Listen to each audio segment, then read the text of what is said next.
अस्सलामुअलैकुम दोस्तों, information and knowledge हट में आप सभी को वेलकम करते हैं। मुल्क पाकिस्तान में हक बख्शना एक नासूर है जिसकी सज़ा 7 साल तक कैद भी हो सकती है। आज हम इसी टॉपिक पे डिटेल बात करने वाले हैं, तो वीडियो को एंड तक लाजमी देखिएगा। दोस्तों, हर कौम, हर मज़हब, हर कबीले के कुछ अलग ही रस्म व रिवाज होते हैं। दोस्तों, ये हालिया कुछ साल रस्म व रिवाज के लिहाज से बहुत ही अहम रहे हैं, जिसमें हमें बहुत सारी रस्मों को जानने का और करीब से देखने का मौका भी मिला। इस जदीद दौर में जहां हमें 5000 साल पहले की रस्म व रिवाज का भी पता है कि उस ज़माने में क्या रिवाज थे, मगर उसके बावजूद भी हमें आज के इस दौर में मौजूद रस्मों के नाम तक मालूम नहीं। हम आज जिस रस्म के बारे में बात करने जा रहे हैं उसे होली ब्राइडल, पाक दुल्हन, कुरान की दुल्हन जैसे कई नामों से जाना जाता है। इस रस्म को आम लफ्ज़ों में हक बख्शवाना भी कहा जाता है। इस रस्म में कुंवारी लड़की को बिल्कुल किसी दुल्हन की तरह सजाया जाता है।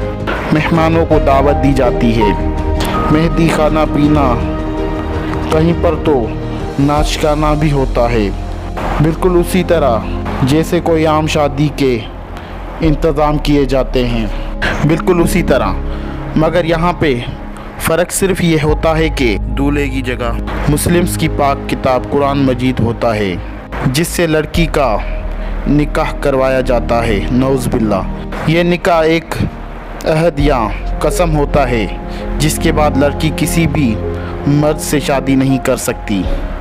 ये रस्म पाकिस्तान के सूबे सिंध और पंजाब में मनाई जाती है, जिसका मकसद सिर्फ ये होता है कि लड़की का हिस्सा जायदाद वगैरह बंटने से बच जाए और वो ख़ानदान से बाहर ना जा सके। अब सपोज़ कीजिए कि लड़की के हिस्से में 100 एकड़ ज़मीन है।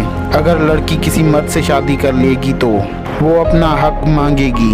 उसी हक को तर्क करने के लिए ऐसे गुनाह का सहारा लिया जाता है। अक्सर तो जायदाद बचाने के लिए भाई बहन की शादी भी देखी गई है। अस्तगफिरुल्लाह। ये रस्म किसी गांव के अनपढ़ गंवार लोग नहीं करते, बल्कि वेल एजुकेटेड पढ़े लिखे लोग करते हैं। चाहे तो आप गूगल पर ये स्क्रीन पर टॉपिक आ रहा है, वो सर्च करके देख लें। उम्मीद करता हूँ कि हक बख्शना क्या है आप समझ गए होंगे। अगर आप इस टॉपिक से रिलेटेड एक सच्चे वाक़ये को जानना चाहते हैं तो कमेंट्स में अपनी कीमती राय लाजमी दीजिएगा।